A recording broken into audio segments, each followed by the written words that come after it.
Hello, Ally. Hey, Jen, here we are again. Another month has gone by.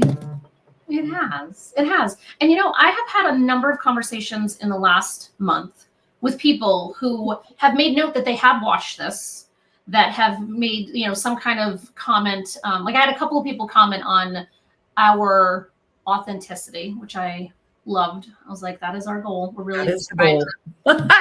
Unscripted and authentic. We just don't have that in the title. It's too long. Correct. What you see is what you get. Yeah. And so, I just had somebody the other day say it. And I was like, oh, and we happen to be going live on Thursday. So hopefully they show up in the comments today.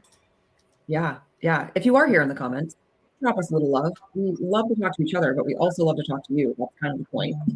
Yeah. We're here to help you succeed on writing and publishing your book.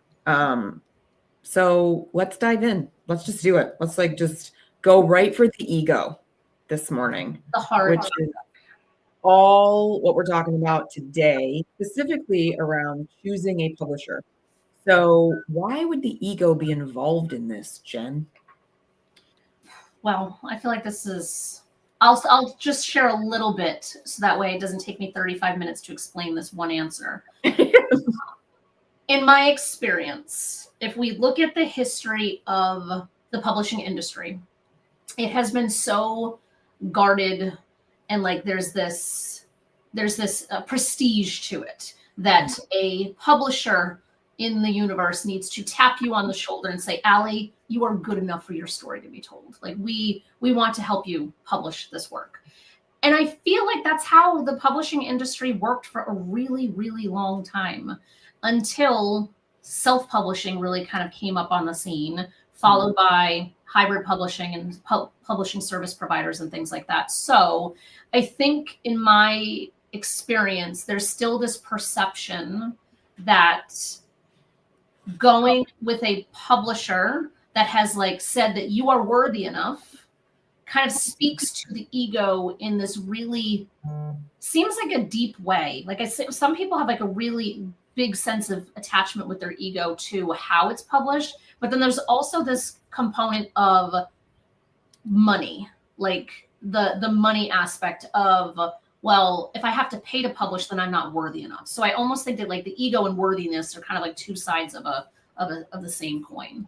Yeah. Yeah. And it's also strange too, when you think about those traditional models, right? Yes, on occasion, somebody might get tapped directly from a publisher, we want your book or story for whatever reason. But a lot of the time, you actually have to go win over the literary agent, right? Mm-hmm. Who has to basically say, oh, yeah, I see that you're worth it, right? Who then sells it to a publisher. Mm-hmm. So you first have to convince that, early responder.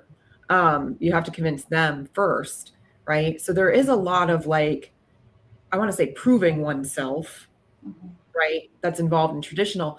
Yeah, at the same time, I can also see where proving oneself can come up in other avenues of publishing. Because I know a lot of people that I work with, they're so worried about having that, well, what will people think of me if I'm self-published mm-hmm. or paid for publishing, that they're still worried if they're worth it. And now they feel like they've got to prove it in a different way because they're paying rather than somebody telling them mm-hmm. that no, you're good enough. Right. Yeah. So there is there's this weird ego thing and worthiness thing, right? That's happening on both sides of the fence, regardless if it's traditional or if it's an alternative route. So where do we want to take it from there? How do we want to break this down for people? I think we should probably start here with the money aspect, right? Because there's this money piece that's attached to both avenues. With traditional, people are well, I don't have to pay them, so they must want me. They're not asking me to pay them. I must be worth it, blah, blah. On the other side, there's paying for the services, right? Mm-hmm. And then people think, well, if I have to pay for it, then it's not legit or it's not reputable, or people won't take me as seriously. But if we were to just look at this as a business, mm-hmm. ego and worth off aside, right? Like just off the table. I think this really comes down to business models, how the traditional business model, publishing model works versus Indian hybrid. I mean, Jen, you're a publisher. Do you want to speak to that? Yeah, because they are dramatically different business models. And if you look at the traditional business model, the author is getting, an advance up front, depending on what level of success the publisher thinks it's going to be, will be commensurate with the advance. But then beyond that, they get a really low royalty. So maybe they don't have to have a lot of the publishing fees as part of the investment. But a lot of times traditional publishers will still have the author pay for editing services, or there might be PR services that are required. Like there are contractual obligations that do cost money. They're typically part of a traditional contract, not all, but many of them. And so there's that side where you're kind of giving up your ownership and control over your work, but then you're also not really making a lot of money on the back end. So there's that kind of piece of it. And then on self-publishing, like there's obviously, you make all of the money because you have all the expenses, you make all of the money, and then hybrid somewhere in the middle. And what I find interesting is that I have a friend who has published in all formats. So she did it herself once and could not, hated the process because it is an overwhelming process, worked with a hybrid, had a fantastic product, makes a ton of money from that book, because it's a hybrid model where she does get a good size royalty as well. I think it's like $8 a book sold she ends up making. It's something like that. Then she goes to a traditional model, and we had a conversation before she did that. She was like, do you think it makes sense? Do you I've already done it these other two ways. Like I have this traditional publisher that I think I'll be able to get some kind of agreement with. Do you think I should do it? And I said to her, I'm like, you already have a built-in audience. You already are moving tens of thousands of books on your own without anyone else. If you go that traditional path, you are basically just handing all of your money over to this publisher. And it was her ego, which she fully admits, but her ego 100% was the one that made that decision, because she just felt special because now there's a traditional publisher who's interested in her. And then when she got the first royalty check, her CFO reached out to me to be like, does this look right? And I'm like, yeah, it does look right, because she had sold like 8,000 books and made like not even a full $1,000. It was some like crazy difference between what she would have made if it were on any of her other two formats. And she was devastated by it. But I'm like, your ego is the one that made that decision. But if that's okay with you, if you're okay with your ego deciding, you can't also be mad that you're not making as much money. Well, and so traditional publishing, they're playing that percentage, right? Or they're playing that gamble. Like, okay, well, we saw what she did on her own with hybrid. Now, like, we want to tap her. We want the book. We're going to make the money, right, off of it. And they need to make the money because they're a business, and businesses need to make money in order to stay, right, like afloat. So they played their cards right from that business model, right? And they were banking on it being attractive because of the reputation that traditional publishers have. Or I don't even know if I should say reputation. Reputation meaning, from an industry perspective, there's still a lot of clout, gravitas, right? Like, people still think that that's like the way to feel the most credible, the most prestigious in terms of how you publish. But a lot of people don't know, right, the things that we just shared about how that model actually works and like what you're giving up as a result. Now, that said, she's kind of like an exception, right, in terms of thousands of dollars in revenue made from hybrid publishing. It's not that that doesn't happen, right? But I also want to make sure that the people who are watching also have a level of realism in, like, if you are in the book business to make money, I would suggest that you think about it differently. Like, just in general. You want your book to be able to create other revenue opportunities for you, like speaking or providing a service based off of your book or whatever that is. But like, to just straight up like sell books and expect that that's going to pay the bills and keep the lights on is not really the reality for most of us, regardless of how we publish, really, or how much we invest on the front end or the back end. That was something that I wanted to circle back around to. Even if you go traditional and you don't have any upfront costs to begin with, doesn't mean that you won't later. Like, you're going to be a frontless book for like a year, right? And then that's it. The next onslaught of new books comes and your book is old news, and any marketing dollars that you might have gotten, which probably were slim to begin with, are no longer yours. So you're going to have to invest time, energy, and money at some point in keeping that book relevant and in front of readers, right? I don't think any of us write a book with the hope that after a year it's old news and nobody wants it anymore. Right? But if you're not getting that continued support from your publisher after that year is up and they've moved on to their next catalog of titles, it's up to you. You're still the author, even if most of the rights belong now to the traditional publisher. Yeah, and you're doing all the work for less money.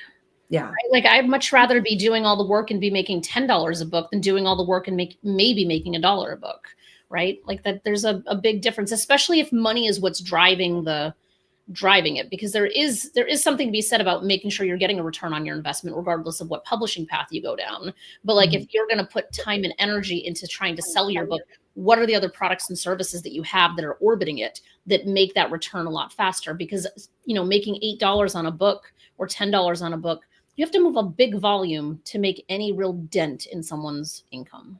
Yeah. Yeah. And honestly, I feel like if people knew more how it worked, well, actually, I don't know. People's egos do get in the way. Like, I still talk to people who are like, well, I just want to try. Like, I really want to attempt it. Right. Like, okay, I get that. Like, I want to kind of know like what it's like to go that route so I can compare, but I think it's more for me, like market analysis, like research for business, right? Like, what does it feel like to go this direction? Yeah. But I do think that there's still a lot of people who think, well, publishing's been around a really long time. It's still the most reputable way. And then of course they hear from the person who has been traditionally published, right? Like, sometimes there's like this weird level of like, I'm in the cool kids club, and so they're whispering in the other person's ear about how this is like the best way to go and all this jazz. Or the opposite, where there's people, or the opposite with the traditional path, where people are complaining left and right because they're like, oh my God, I didn't know what I was getting into. So there's that. Yeah. Yeah. Honestly, I think this comes down for me to like, you need to understand what the different avenues are, right? And then you need to make decisions based off of what is the mission and vision of your book, your timeline, your budget, what you want for control. It's like a lot more than just, this looks like the best one because I think it's the most reputable, right?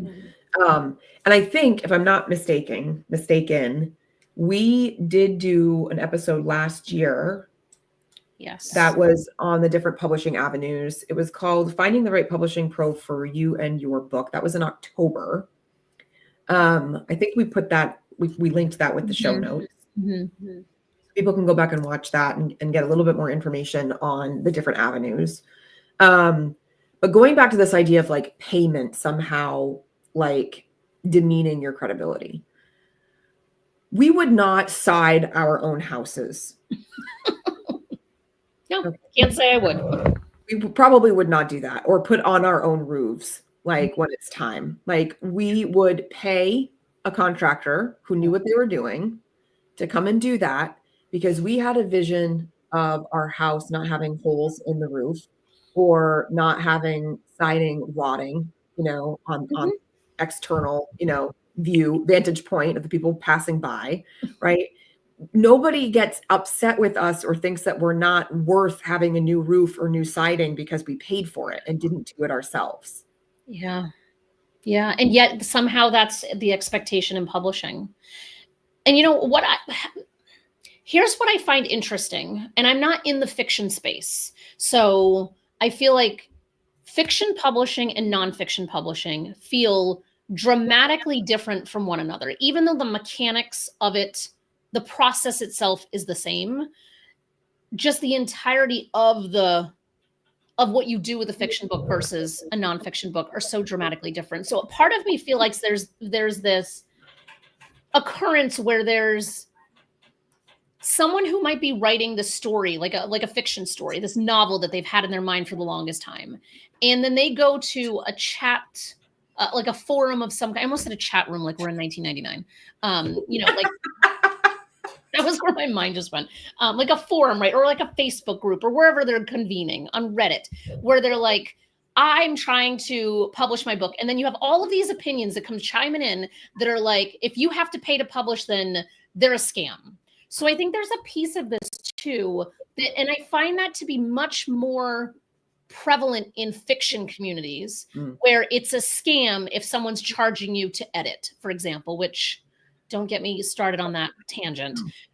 Whereas in nonfiction, I think most people who are writing nonfiction understand, like, oh, hey, there's a business component to this. Like, I'm trying to use this in my business, or I'm trying to use this to help other people. They understand that there's some kind of monetary transaction that happens in between. So I think we are always looking under the umbrella of nonfiction and memoir books. So I do think that there is a bit of confusion, because I think fiction kind of seeps into that, because people just think a book is a book, even though the industries are really kind of different within those books. Well, it's the strategy, right? Like how you make your money from nonfiction is very different than fiction, right? Your platforms look very different. Who you're trying to speak to look very different. The ways that you can create additional revenue streams off of your nonfiction book is really different. So yeah, 100%. It's not apples to apples by any means.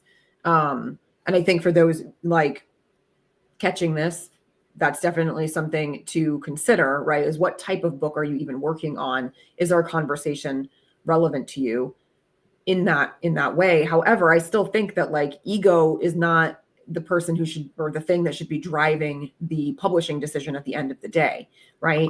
I still think that making a decision around publishing has to come down to what are you willing to do? What are you wanting to see? Who are you wanting to impact? Like, how much money do you have to work with? What timeline are you thinking about, right? That's attached to some of those goals or the mission or vision of the book. I think there's a lot more than just being like, this is the only way, or this is the longest way, or so-and-so said, like, F that. Like, what makes sense for you and this particular book? And I think the other thing that's worth mentioning is that no two books, need to be done the same way. Like, I did my first memoir, Dear Universe, I Get It Now, very differently than the way that I did Do Not Write a Book Until You Read This One. There are other books like children's, for example. I like to write children's. I would like to see one of those published at some point. I don't really have interest in trying to figure that out in a self or independent or hybrid kind of way. I know that those types of publishers exist. I also know that the children's book market is highly competitive to go traditional, but that would be the type of book where I'd be like, I'm going to give it a shot, like, and see how it goes. Because I don't really know anything about doing this in children's. And this might not be something that I really want to invest my time in learning. Like, so I'm going to go to the people who've been doing it for decades, right? So I think just because you choose a path and you have success with that path doesn't mean that you have to rule out all the other paths. Like if you choose to do this wild thing of writing a book again. But I really do encourage people to like let go of this idea that if you pay money, somehow what you're getting is less than, or you're less than, or it's less credible, or whatever. In some ways, I find that I'm 100% working with people who are choosing independent and hybrid models. I haven't had a client that's gone traditional. I've had one client who just had a contract with She Writes Press, which I am absolutely thrilled about for her. And that's the closest that anybody has gotten, I think, to being nearly traditional. But I kind of find that from the people who have published traditionally is that their relationship was very transactional. It was very much a business oriented kind of thing. And not collaborative. And whereas the people who have gone indie or hybrid, they feel like the people that they're working with care about their story, actually looked at it, right? Like had something to say, and was like a human on the other side, like meeting the author where they were at versus just being another manuscript in like big the pipeline. Yeah. Yeah. And I think if we look at how bad self-publishing was once upon a time, that was like 20 years ago. Like it was really like a while ago where self-publishing just did not have the same capabilities or quality that a traditionally published book had. And that has changed so dramatically over the last 2 decades. And I feel like the mindset just hasn't shifted with the capabilities. Yeah. And I always say, like, whenever I'm in a conversation and, maybe ego is seeping in or worthiness is seeping in, I will say, and I encourage anyone watching this to think of your favorite book and now tell us in the comments if you would like who published that book without looking it up. Because I would be willing to guess anything that you don't know if it was independently published or traditionally published or hybrid or self, let alone who the publisher is. Because if a book is good quality, you don't know the difference. Preach. Yes, exactly. A good book is just a good book. Mm-hmm. Like it doesn't matter on the other end how it's been published so long as it's been done well, right? Exactly. And quite frankly, you could have a shitty looking traditionally published book and a shitty self-published book, Mm-hmm. right? And two very different avenues, but if they both look like crap, right? Like, who are you going to blame? Yeah. Right. And not all traditional books are even like, just because it's traditional doesn't guarantee that there are not going to be problems with it. There's certainly far less instances, yes, for sure, but there still can be problems in there. And, like, it's interesting. And so I, as just a random aside, and I know I shared this with you, I think privately after we chatted last, I am a judge for a book award contest, and it's books from all different types. So there's traditionally, independent, hybrid, self, all of it. And my job is to look at them from a design standpoint and provide feedback to the authors and then rank them on what I think, is worthy of winning an award. In this last go around, I had a lot of really, really, really well done books. It did not matter who the publisher was. Even as a judge, I'm not even looking at who the publisher is. It's completely irrelevant to the to the design of the inside, to the exterior design. But I did get a book that was missing a title and a subtitle and the author's name on the front cover. So that is I've been doing this for 6 years, and I probably judged hundreds of books at this point, 6 years going. Yeah. And I'm like, how, and this I think is the problem, right? When we think about ego and we think about, worthiness and all of these things, it is people who make that mistake that give a bad reputation to the entire industry where someone is paying for a service, unfortunately. So that one book ruins it for everybody else. Yeah. But any book can ruin it for anybody else. A bad traditionally published book can ruin it for, the people that author's talking to, right? And self does the same. And, it's all relative, people. So really what your job is as the author is not just choosing the right publishing path, but then vetting the people that you're thinking about working with. Because whether it's traditional, you're not going to have to pay for it, or whether it's hybrid or indie and you are paying for it, the same people are touching this book, right? On both sides, you're going to have editors, interior layout people, cover designers, proofreaders, right? So whether you're paying for them or not, lots of hands are going into the quality of what's going to occur on the other end, right? That final product. Yeah. I want to give a trade secret for a second here and share that there's a wide overlap of publishers using the same vendors. So editors are freelancing with me, who are freelancing with Penguin. Designers who are working for other publishers that you and I know are also working for us. So there's this feeling of oh, I'm working with this type of company. I'm getting a specific type of vendor or whomever. And the reality is that everyone is working with everyone. And so it's incredibly incestuous. And so that's also just kind of just something to note that if you're you could even go to Readsy and find an editor there who is phenomenal and very well might be a steady, steady editor for PRH for the longest time, because everyone's just kind of freelancing and doing their thing. So I think not putting value on that, I think, is also helpful. Yeah.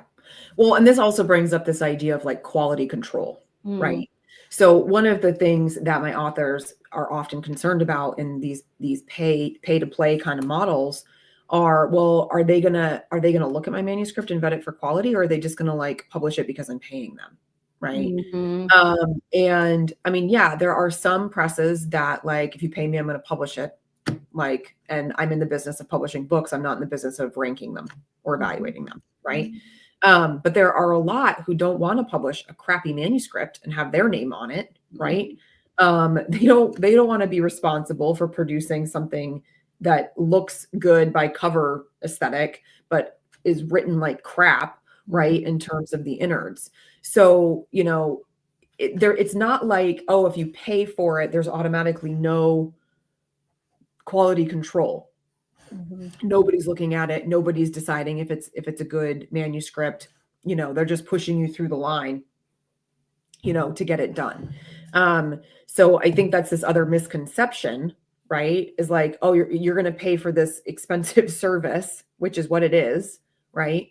But nobody's going to look at it and check to see if it's good enough. Like, probably not. Like, probably not the way it's going to go. Like, if you're spending that kind of money, well, actually, if you're spending that kind of money, absolutely, they should be taking enough time to know if your manuscript is quality and ready to like move along. So my thing would be, okay, it's good that you're concerned about quality.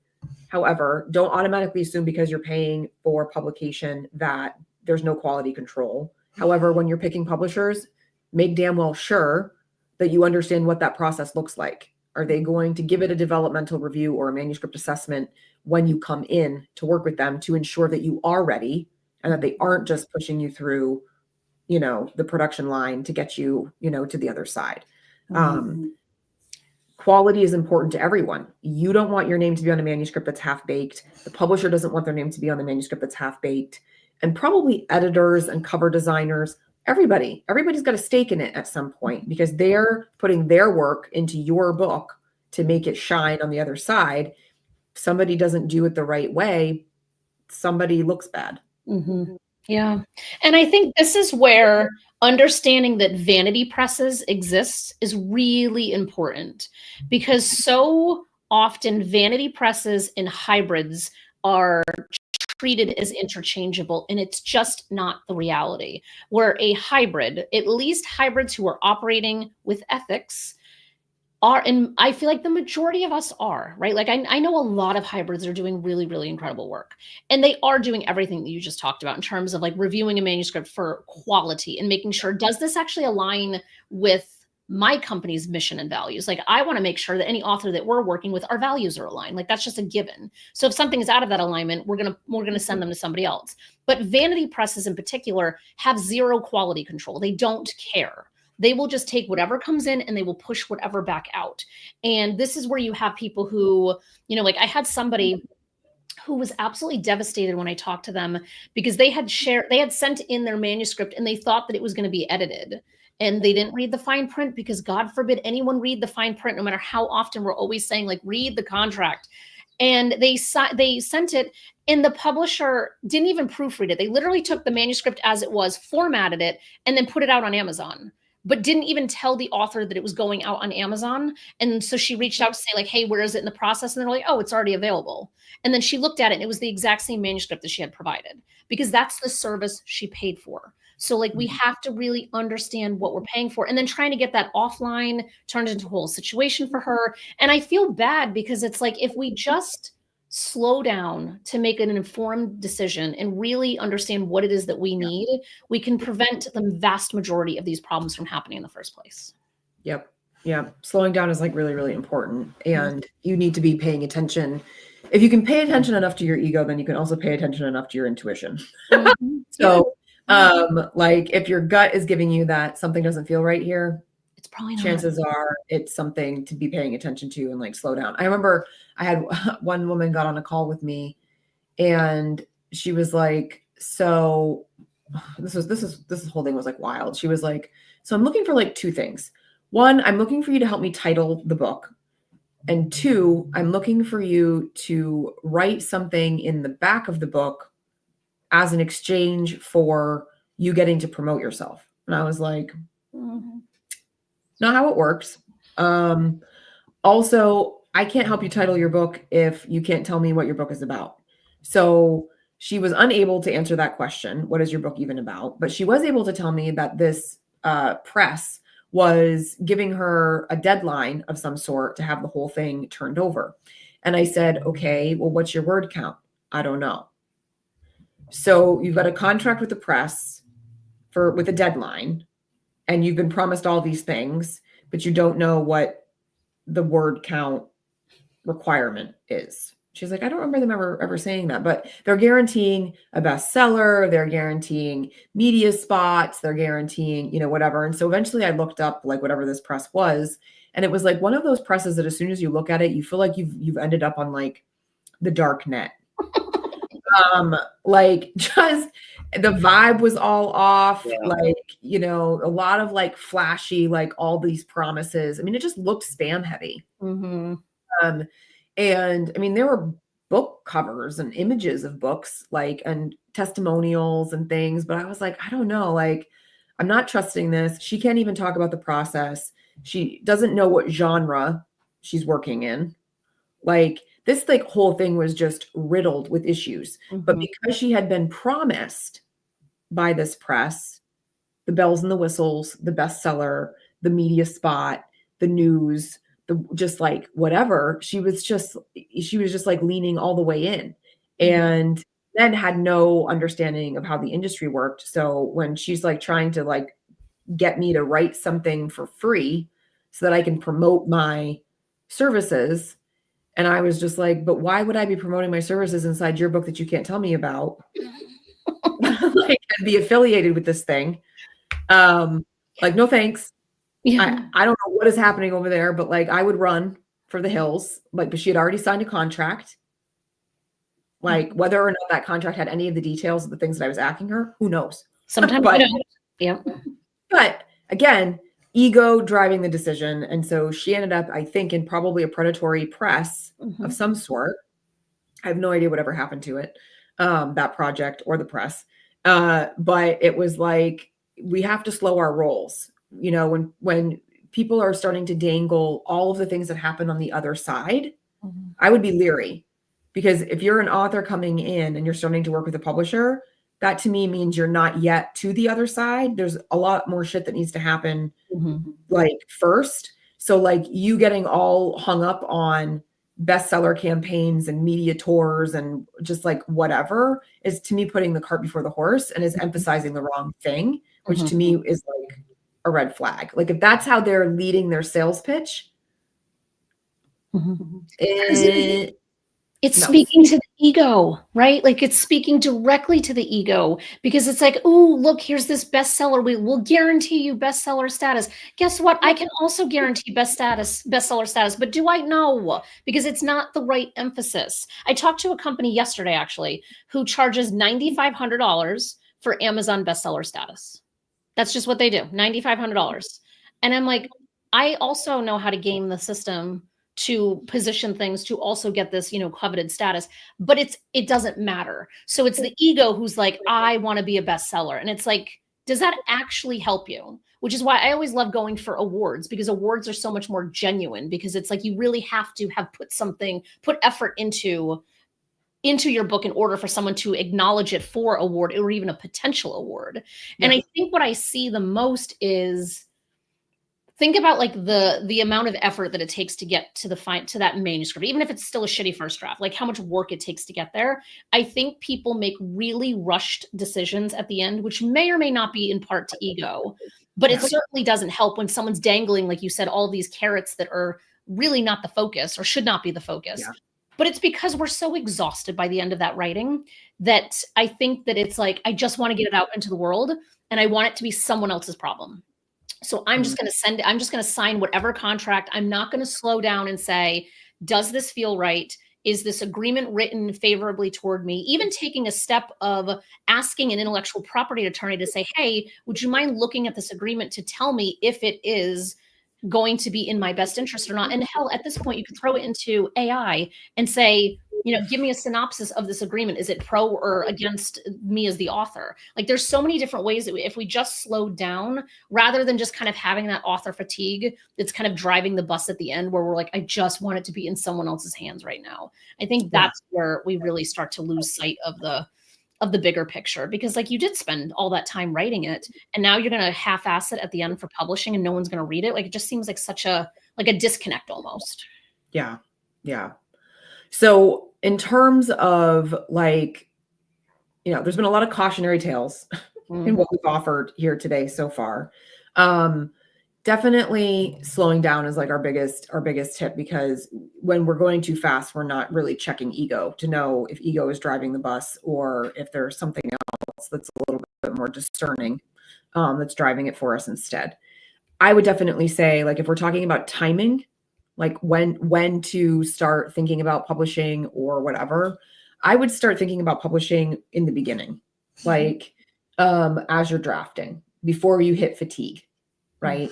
When you have a sense of what your goals are, what your mission is, I would start researching publishing while you're drafting, because then you have a better sense of like, well, what are the timelines for these publishers? What are these publishers going to expect for costs?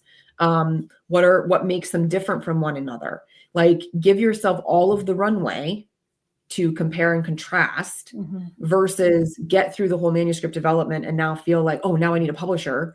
And now you're in that hurried, rushed, like state, even though truthfully, right? Like all those publishers are probably 6 months out, if not more so. But you're going to feel pinched for time after you get through the manuscript, because you're going to feel like, like hot potato, like, I don't want the manuscript anymore. Right. And then you're keep crying, baby. Like you're just, not a great place to be making decisions. Unless, of course, that you've got all the time in the world, you don't have a deadline in mind, like you're totally chill with like the book will come out and the book will come out. But I find that a lot of people that I work with have an idea of when they would like the book to come out, especially those who are in prescriptive nonfiction, who want that book to do something for their business. And they've put it in their business plan for whatever year. They're hoping that it's going to elevate their keynotes or open up more doors to facilitating trainings or workshops. They're a little more time sensitive. Well, you don't want to be making those rush decisions on the other side. You want to know what to expect going forward, and you want to find the right partner for you, and not the one that's just going to stroke your ego and tell you it's all beautiful and fine, but the person who's going to tell you this needs work, that could be better, this isn't the right angle. Right. You need the person who's so invested in you and your project that they're not going to just sit there and smile and nod and say it's all fine. Yeah. They're going to give you actual, constructive feedback to make it the best possible book that they can.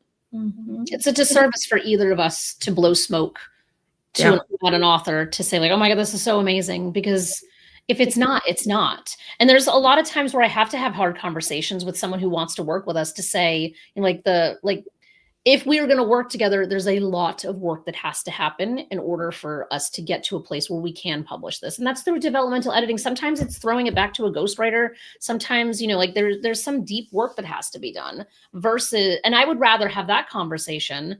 And if they don't want to do the work and they want to go half-ass it somewhere else, that's their prerogative, but it's not at least on my brand, Yeah. Yeah. So true. So what about, let's end with, how do you decide if you are the right fit for someone or they're the right fit for you? Well, I will shamelessly plug my 9 questions to ask a publisher blueprint that's on our website. I believe it should be in the show note linked somewhere as well. It's everywhere on our website. It's also part of my book, which is called Publisher Purpose. And, to me, I think there's 9 questions in our document. I feel like a values alignment and a service alignment are the 2 most important things. And what's interesting is, given the state of the world and things that are happening right now with the US government, there's a lot of attacks on DEI. And what I'm finding is that there is an increase in people who are writing those books, who are reaching out to us to want to work with us to work on their books, because we have a proven track record of working on books like that. And so if they were to take that idea to another publisher who doesn't have a proven track record in that space, or just flat out agrees with the current state of the administration, then they're going to have a really upsetting experience kind of taking that path. So that's just like one little example of values alignment, right? Like, and I say this all the time, but like in our mission statement, all over our website, it says that it's an LGBTQ owned and led company. Because if you have a problem with me, then clearly we're not going to be a right publishing fit, right? And so it's things like that, that if you have a problem with someone's stance and how they show up in the world, the types of books that they publish, whatever the case may be, and it goes in all directions, right? Yeah. To be able to say like, okay, let me really look at the other books that this publisher publishes. Am I okay with my book sitting on a shelf alongside these other books? Because that, I think, is a really good metric to know, could that publisher be right for you? Then you can go that second level deeper of, okay, now that I've identified, okay, here's these 4 or 5 publishers that do publish books that I feel like I'd be comfortable sitting next to. Now, do they actually have the services that I need? And is the way that they operate aligned with what the vision is for my book? I think if you take those 2 steps, you'll be in a much better shape than just picking some random publisher out of a hat. And I think all of that is also true for any provider. If you are not going to a publisher that has all of those people for you, editors and cover designers and whatever, and you're doing self and you're picking all of those people on your own, you're still looking for values alignment.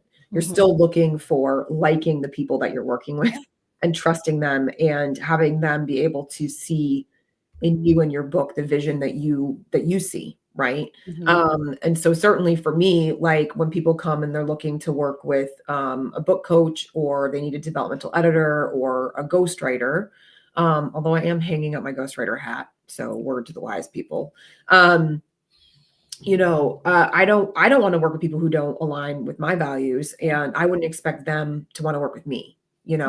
It's either going to be a great fit or it's not. And that doesn't mean that anybody is a wrong person or a bad person or whatever. It's just a matter of like, not the right fit. Like, it's just, there's an energetic difference. There's a value difference. They may be working on something that I just don't quite see, the vision in. I remember getting a referral, oh my gosh, a couple years ago now, maybe. This person wanted to write a memoir, but with like a history of consent mixed in. It was odd, like the pairing. It was like a memoir on their sexual exploits. So they wanted it to be like 50 Shades of Grey, but like as a memoir with a lot more consent, and then also like a historical look at consent over decades, generations, centuries. I don't even know. I had a really hard time understanding what this person wanted to do. And they were already at like 400 typed pages of stream of consciousness stuff that, took all of the different relationships and exploits over the last however many years of this person's life. And I was just like, it's not for you. Just can't, like, I don't get it. And it feels so overwhelming to me. I don't even know where to dig in. Like with this, I'm not really sure what the market is for this. Like we would need to do a lot of drilling it down further, but they weren't really willing to back off of their vision. Ego, folks, right? Like, which is what this whole episode is about. They weren't able to hear what I was saying as the expert in my field, to say there's too many things happening in this one book. It sounds like we've got multiple books. And it's going to be very hard to market this thing if we don't pick a lane. And they weren't really willing to take their foot off the gas and slow down and like get clear and like really hear the logic and reasoning around splicing these things into different projects.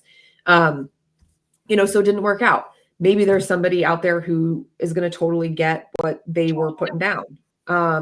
But if you've got somebody who's pushing back and is asking a lot of questions and is feeling like, okay, they're not quite getting it, and you really, really believe in what you're doing, right? You also have a right to go shop around, right? Yeah. But also you got to ask yourself, is your own ego getting in the way of picking the right partner who might know something that you don't?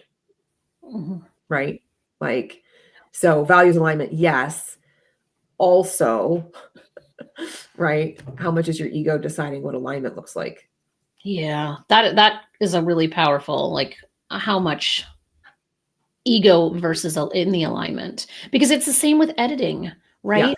I tell our authors all the time, I'm like, you are not an editor. Like, their job is a specialized skill set. So do not fight with them on where a comma belongs. It is not your place to fight with them on the comma. And if you do want to do that, then go to a vanity press where they don't actually care about the quality.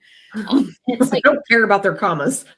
right? Like, it's mind-boggling to me, because like when I got my manuscript back, I had like over 1,400 copy edits to it. I could care less if it's a semicolon, a colon, a comma, an em dash. It does not matter to me. I'm just trusting that the editor knows more than I do, because I can put my ego aside in that vein. And I wish more authors could, do that. So like the ego, like we've been primarily talking about like kind of like publishing paths with the ego, but the ego runs deep through this whole process. Yeah. Yeah, it really does. So you've got to constantly be self-aware and as objective as you can be.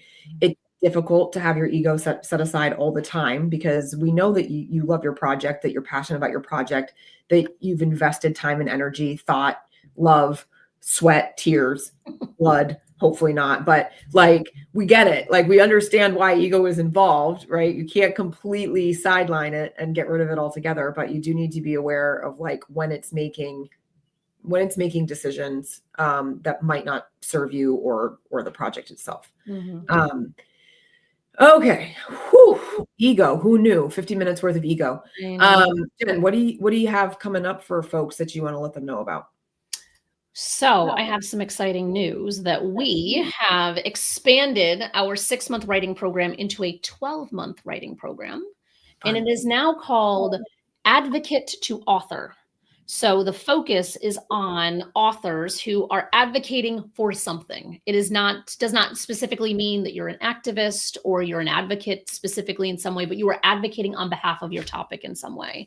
And it is now a 12-month program, still contains all of the greatness that came with our 6-month one. But we were just finding that as much as I know that we can do something in 6 months, you know that something can get done in 6 months. We've realized that authors need just a little bit more time than the 6 months. So it's now a 12-month program with ongoing enrollment. So the next program starts on April 8th, but it'll be, in May, people can join. So that way it's not just only a couple times a year. So we're hoping that we can serve more people in this different iteration of what we're doing. So it's advocate2author.com. You can check it out. Wonderful. I imagine that it's really drawing in a lot of those DEI authors at this point. Sure is. And we've always served that community really well as it is. So yeah. But the cultural zeitgeist is different. Sure is. So awesome. Well, we're a day late, $1 short on my workshop that I ran yesterday. That was Writing a Memoir That Matters, How to Validate Past Pain into Powerful Purpose. It was awesome. Despite the technical difficulties, which I was sharing with Jen before we went live. I'll be running it again later this year, so you can keep an eye out for that. Meanwhile, really, I just want to talk to you. Folks. Like, I want to get on a one-to-one call with you in a story stroll, is what I call it. 30 minutes. Lay it on me. What the heck is happening with your manuscript? What's the block and barrier? Let's get you moving and heading forward. And it's also a chance to just talk about how I work and what that looks like. But ultimately, it's a way to serve you and get you going, like, so you're not just stalled, stuck, or shelving your manuscript for the umpteenth time, telling yourself that someday you'll get back to it. Yeah. I love the language of a story stroll. It just sounds so like, ooh, I can do that. It doesn't sound overwhelming. Oh my God, so easy. Really is, because it's just basically this. Like, me and you chatting it up, super informal, one-to-one. That's what we do best. It's our bluntness and our candor. Sure is. So we're bringing back our bluntness and our candor next month. We're going to be at the top of the month next month. So we're coming back live April 10th.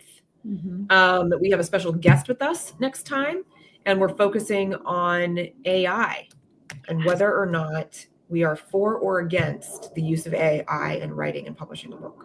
I am very much excited to have that conversation, because by then I will have some additional developments, even though by then is like 2.5 weeks away. some other things to kind of share on the AI front too that I'm excited about. So I think it'll be a good conversation because it's changing by every day. Well, yeah. I mean, it's hard to keep up with the rapidness of all things that are going on currently. But I'm excited about our guest coming and talking to us about what she's been doing in the AI space and writing and publishing. I'm certainly here to learn more because I haven't really touched it much at all. And I've definitely been thinking myself about where it fits in with what I'm doing. So I'm looking forward to hearing what you've come up with, Jen, and what Tanya's going to share with us. So folks, join us again next month, April 10th. We're going live again at 10 for more Unscripted with Ally and Jenn. Perfect. I'll talk to you then. Bye, everyone.